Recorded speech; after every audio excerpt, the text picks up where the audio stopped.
एक और स्टॉक है जहां पर आपको करना है फोकस, पतंजलि, और इस ग्रुप को लेकर एक बड़ी एक्सक्लूसिव खबर लेकर आ रहे हैं नूपुर हमारे साथ। नूपुर, बताइए क्या खबर है आपके पास? बिल्कुल बड़ी पॉजिटिव खबर है पतंजलि फूड्स के शेयर धारकों के लिए, क्योंकि जल्द ही सस्ते वैल्यूएशन पे पतंजलि आयुर्वेदिक का जो नॉन फूड कारोबार है वो पतंजलि फूड्स खरीद सकती है और इसका होगा मर्जर। यहाँ पे पहले भी कंपनी ने किया है, वो सस्ते वैल्यूएशन पे किया था, उसी की तरह उसी आधार पर यहाँ पर भी 80 से 90% के डिस्काउंटेड वैल्यूएशन पे जो पतंजलि आयुर्वेदा का नॉन फूड कारोबार है उसे पतंजलि फूड्स में लाया जाएगा और उसका विलय किया जाएगा। काफी फायदे यहाँ पे होते हुए दिखेंगे इस विलय से। कंपनी की जो आय, मुनाफा और ब्रांडेड पोर्टफोलियो है, इन तीनों ही पैरामीटर्स पर फायदा होता हुआ नजर आएगा। जो माना जा रहा है सीधा 1000 करोड़ से कंपनी का जो एबिटा है करीबन 1250 करोड़ का फिलहाल FY24 में एबिटा था, वो बढ़ने की यहाँ से उम्मीद है। विलय के प्रस्ताव को ऑलरेडी पतंजलि का जो बोर्ड है प्रस्ताव दिया था, पतंजलि आयुर्वेदा ने पतंजलि फूड्स को, वो बोर्ड ने ऑलरेडी अप्रूव किया था और जल्द इस महीने के अंत या अगले महीने की शुरुआत तक ये पूरी प्रक्रिया होती हुई दिख सकती है।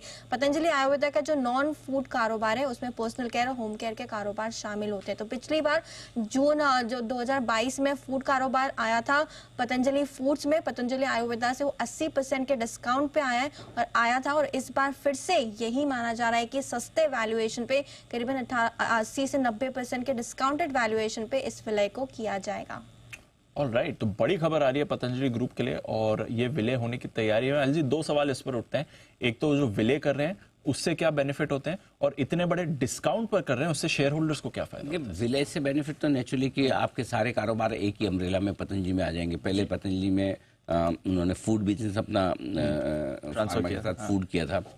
अब नॉन फूड बिजनेस है जिसमें specially hair care, skin care, dental care, जिसमें सबसे बड़ा ब्रांड तो ये दंत कांति, तो 50,000 करोड़ का वैल्यू उसका वो मानते हैं।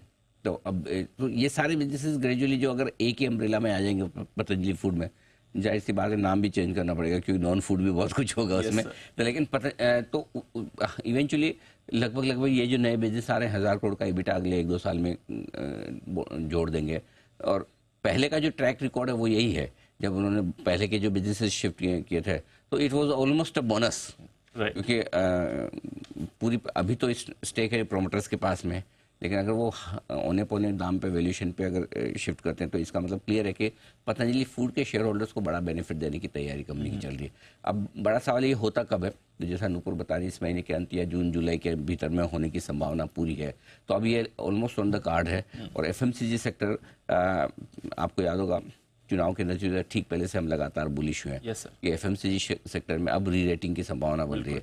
मुझे लगता है कि ये करेक्शन के बाद मेरे ख्याल से 1800 रुपये 1900 रुपये तक ऊपर भी गया हुआ, करेक्शन के बाद अच्छे लेवल्स पे भी है, सेक्टर भी अच्छा कर रहा है और साथ ही ये खबर का ट्रिगर भी है। तो जिन लोगों के पास पुराने हैं हमने रिकमेंड भी किया हुआ है, होल्ड करना चाहिए, डेफिनेटली होल्ड करना चाहिए, डेफिनेटली, बिल्कुल। चलिए पतंजलि जी, आई थिंक जैन साहब भी इस पर कुछ बोलना चाह रहे हैं। जैन साहब जी। सर नहीं, बिल्कुल बहुत बड़ा डेवलपमेंट है और जो अनिल जी ने भी कहा, इतने बड़ी बड़ी जो ब्रांड्स है, दंत क्रांति, और ये जो हर घर में एक्चुअली क्रांति की तरह दिखता है, मैं तो मेरे घर में भी देखता हूं, so it's a very big development. और ये पतंजलि फूड्स के जो शेयर होल्डर्स हैं उनके लिए तो बहुत बड़ा है। और एक साथ में डिस्क्लेमर भी दे दूं, मैंने भी, हम लोगों ने भी हमारे क्लाइंट्स को रेकमेंड किया हुआ है ये स्टॉक, क्योंकि हमें ऐसा लगता है कि ये FMCG के सारे स्टॉक्स एक के बाद एक सभी रेकमेंड किए हैं और ये भी एक FMCG का बहुत बड़ा प्लेयर बनने वाला है ही है और बहुत बड़ा होने वाला है, ऐसा हमारा मानना है। और ये जो डील है देखा जाए तो एक तरीके से बिजनेस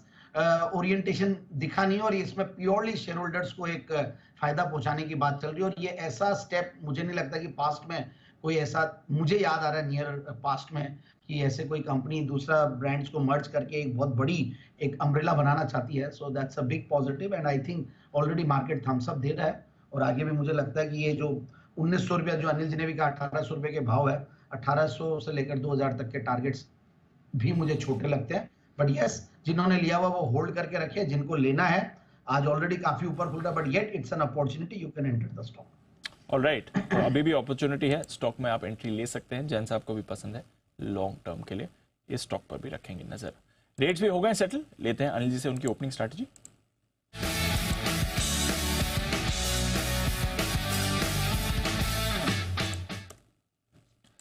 जी अच्छी शुरुआत है, कोई प्रॉब्लम नहीं है। 30 पॉइंट ऊपर निफ्टी खुल रहा है, फ्लैट आपका बैंक निफ्टी खुल रहा है, तो कोई नरमी के संकेत नहीं है। 3 दिन इससे पहले ऑलरेडी अच्छा रिबाउंड आ गया था भारतीय बाजारों में। क्या करना चाहिए सर? दीप, इंतजार करना चाहिए 30 पॉइंट और 23,350 के ऊपर निकल कर टिकता है तो फिर फ्रेश ब्रेकआउट होगा आपके लिए, लाइफ हाई पर निफ्टी पहुंचेगा, तब 23,450 23,500 के टारगेट के लिए खरीदारी और करनी चाहिए। 23,450 500 वहां से 100 से 150 पॉइंट की और अपसाइड आज के लिए बन सकती है, तो उसके लिए खरीदना चाहिए।